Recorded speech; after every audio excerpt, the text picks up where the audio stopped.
But I knew for a fact if I would have come here, that would probably been the end of my life. The guy went back into the car and he picked up a gun, and I saw him pick up the gun from nearly being locked up for 6.5 years. And when I was obviously in that cell and obviously had a reflection of my life, and I remember getting on my knees and made that sincere prayer to God to say, like, if you get me out of this life, I promise I will just stop.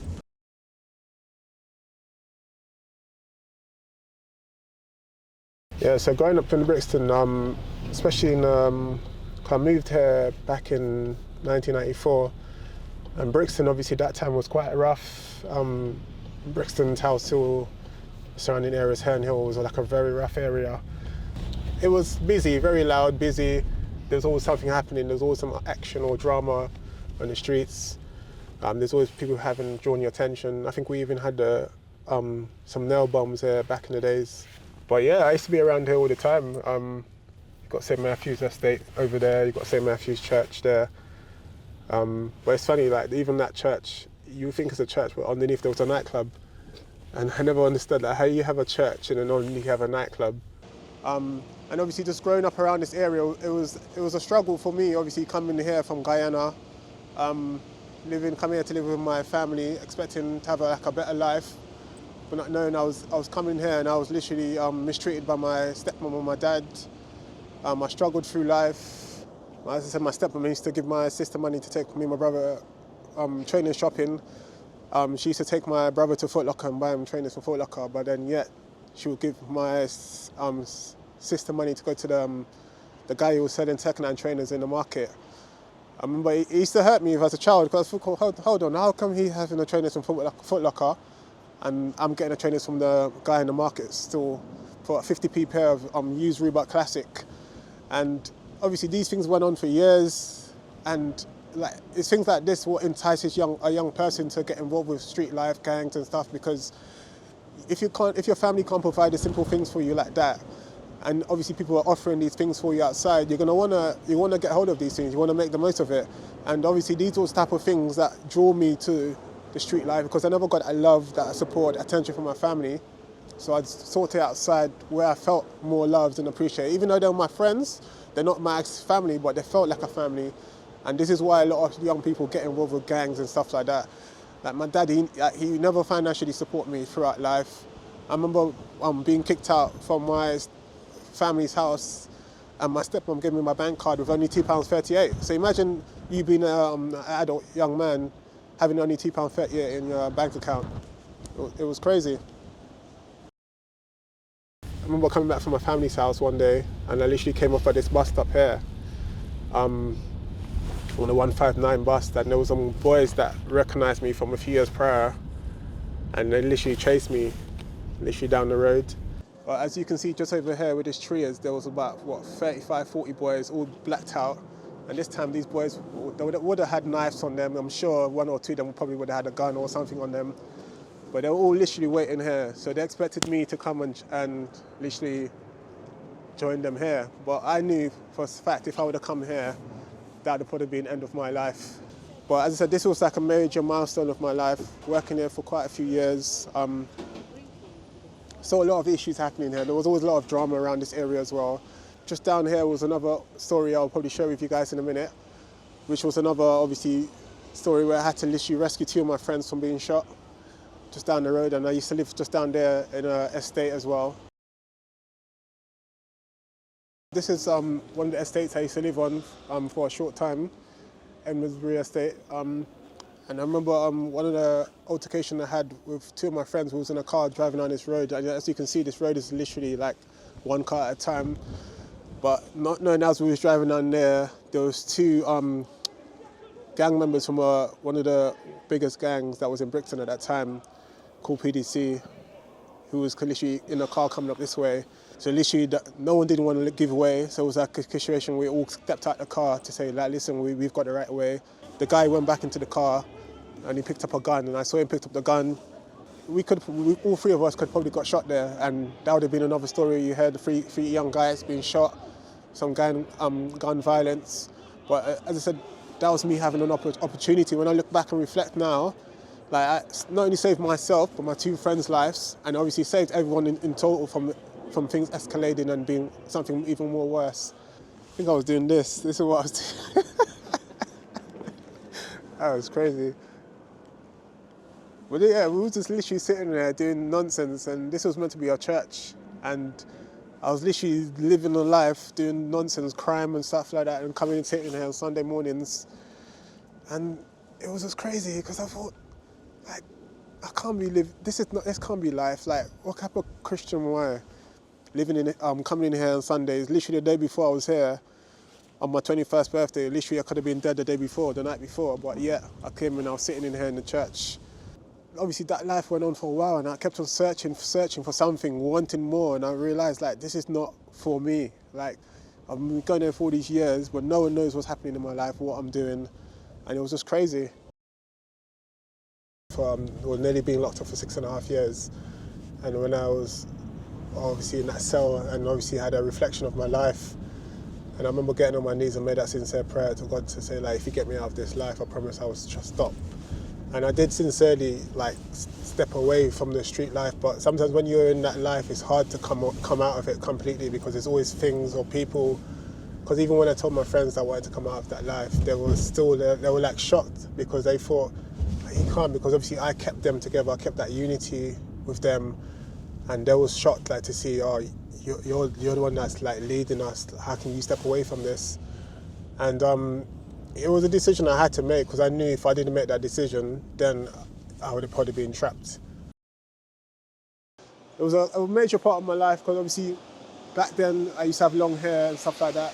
I remember like one of the last times when I literally finally decided to cut my hair off, I was in there with a barber, and my barber, Robert, said to me, "You sure you want to cut your hair?" Like, because he wasn't sure, because he knew, like, I loved my hair and it was long and stuff like that. And I literally remember sitting on the seat, and he cut it, and I felt like a piece of my life went. Like, but when I looked back then and thought about it now, it's like that was like a big attachment in my life, my hair. So cutting it off and getting rid of it, and like literally, like, it's like I felt like a relief, something lifted off me. I remember even taking off my earrings. I had both of my ears pierced. Just that initial whole thing, taking the earrings off, that was like a big step for me as well. And just obviously just started learning. Obviously I had a lot of friends who were Muslims at that time. I remember I was working in Peckham, one of my good friends, Saeed, who was a Muslim, always used to speak to him, and I remember he said to me one day, "You're going to be a Muslim one day." And I smiled. I never said no or nothing, I smiled. And as time went by, I just started learning about stuff. I said I always loved, like, the way he had 5 daily prayers and stuff, because I remember being a Christian, like, praying wasn't really so much.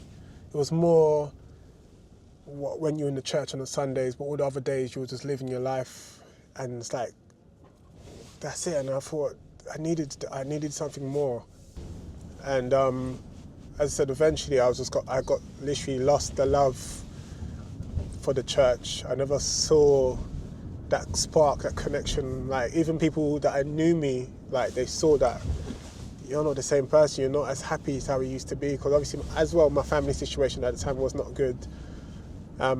Eventually, like, I came across and I heard about the Jamaat back in 2019, and then that's when I started doing research on YouTube, and then I came across the Jalsa Salana. And I think one of my first encounter with the Jamaat was watching the Bayat Summit with Azuru and all the members, and that just drew my attention, because I saw that unity, and it's just literally just sitting there watching that, it just made me feel like there's something that's missing, and I just felt that connection, because I saw that connection with everyone had connected to the Khalifa at the time. And I remember just watching that, as I said, and it was just so, I can just see, like, there was, it's like just God was saying, like, this is where you need to be. This is like the unity and the brotherhood. It's like something I've never experienced, and that's just me watching it from a screen.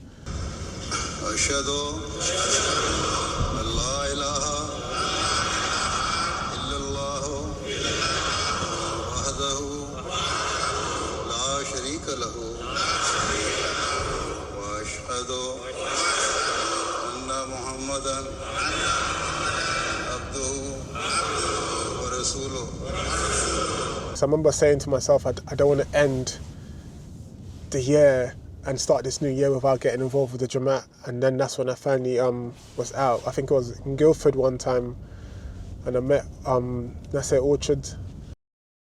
Oh, walaikum salam. How are you doing? See you, long time. Had time where we can sit down and discuss stuff and talk, which was nice, because obviously not having a father figure around, I saw Nasser as a father figure to me, and it was nice to I thought it was your brother. Am I that old looking? It was nice being able to speak to him, and obviously just having that support. And obviously I respected him so much. As I said, he was a very great example. What I believe is through the prayers how this has all happened. But the good thing was I contacted you straight away afterwards, and we decided to meet near Baitul Fitu, and I was near where you used to live. And so we came down there. Then the next step was to introduce you to Bajwa Sahib, who's a local missionary. So this is where my journey started. This is where I first came. The first mosque I actually visited, and this is the Baitul Fitu Mosque that you can see in Morden. And this is where I was having my weekly classes with Imam Bajwa. Things that he taught us about what Islam Ahmadiyya teaches you about, like it kind of opened my eyes and shocked me. And obviously I saw a different side to Islam, a different community, and something that I wanted to be a part of. Yes, I have been seeing you here in the mosque several times, and mashallah, you are progressing well. Thank you very much. Yeah. Well, I have seen Sherwan, and since he has joined the Jamaat, he has learnt the prayer, the Muslim prayer, and many a time I have seen him here coming to the mosque and offering the prayer like all other people. So he has learnt everything, from beginning, from zero to, in fact, I should say, how to do the wuzu, then how to, offer the prayer, and what are the words of the prayer, what are the etiquettes of the mosque. So it's a quite big thing to learn everything, but he has done. Then he has also started learning the Holy Quran and reading the books of the Prophet, peace be upon him. He is paying contribution for the progress of Islam, as like all other Ahmadi Muslims. As you know, in Islam, marriage is a significant part of your life as well, and it's a certain completion of your journey. And Huzuru gave me a blessing to get married, and I was able to do my nikah here in Fazl Mosque, and it's been a true blessing. So this is where I literally had my first virtual nikah with Huzuru, and this was like the beginning of 2022, and it was just like amazing, just obviously connecting to Huzuru at the time, and just seeing him greeting us and welcoming us to the Jamaat Ahmadiyya, and it was just like amazing. And obviously a few of us got to ask questions at that time. Assalamu alaikum, Huzur. What advice would you give to a new Ahmadi for building a close relationship with God? You see, first thing is you try to learn the words of the prayers, and especially Surah Fatiha. Try to learn it in Arabic and then the meaning of it. And while praying, you should also try to offer your 5 daily prayers, and if possible in congregation. Apart from that, you offer nafals, extra prayers, right? And pray to Allah Ta'ala that He give you the strength to be firm in your faith. And just seek Allah's help in this regard. So never ever leave any prayer. Make it a point that 5 daily prayers are obligatory and you have to offer them. And try to offer these prayers very fervently. And when you are bowing down, you are in sajda position, then you should cry and seek Allah's help. So then within months, you will see change in yourself. Right? Yes. Jazakallah. Okay, Allah Ta'ala bless you. And obviously it was a blessing just to have that advice, and obviously hearing that, taking it on board, and it's something I've implemented in my life since he's given me that advice. Then I had my actual Mulu card with him, and that was a blessing. Obviously, meeting him in person, greeting him. Obviously, he's asked me how I'm doing, what do I do with my life. Like for example, where I'm working, my family situation and stuff like that. And it was just very welcoming. I think for me, it was overwhelming just looking at that's our leader, someone that I can look up to as a close connection to God, who's guiding us and helping us along the path and to righteousness. It was just a blessing just being in his presence, just seeing his warm smile that lit up the room. The message I will say to the youth is like, don't be conformed to the things of this world. Like, because remember, all these things you have around you is temporary. So I realized quickly that I was missing something in my life, because I thought I needed that love and attention from my friends and people outside. So I thought me going out there, because I wasn't getting this from my family at home, that was going to make me better, make me happier. But that happiness you get there is temporary. It doesn't last forever. There was times I'll be in my house, I'll be by myself, and I feel empty, I feel so lonely, I feel like I was locked in a dark room. That's how it felt. Because when you're with your friends, you feel that joy, that excitement, that hype, that buzz, because you're doing stuff, you guys are mucking around. Yes, it feels all good at that time. But when you're by yourself, reality kicks in, then you realize. And this is one thing a lot of young people go through. It's only when they're by themselves, they realize, what am I doing? And they question themselves. You have to think, like, as much as I never had a big communication, a big relationship with God, I always knew someone was there. And I always I kept praying. Even though I didn't know what was happening, but all the time God was protecting me, He was guiding me, He was helping me along the line. And it's only until later on in the years, as time went by, I reflected on things that happened in my life, and it showed me that God was protecting me and guiding me all this time. And He gave me these chances to be here today, to talk to you guys, to help you.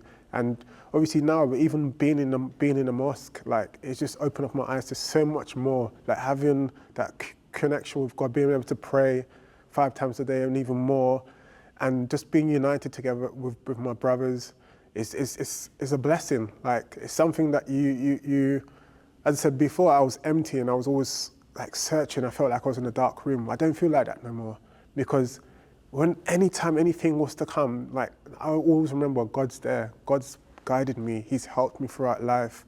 Like, imagine I'm someone who never had the best education, never had a family around there, got involved with these gangs and stuff like that, almost ended up in prison for 6.5 years. But God saved me from all these things. He's put me in the right places with the right people, and He's progressed me to do good stuff to help other young people like yourself, and obviously strive forward. Like, my relationship with God is much more better now. I don't feel empty inside. I don't feel cold.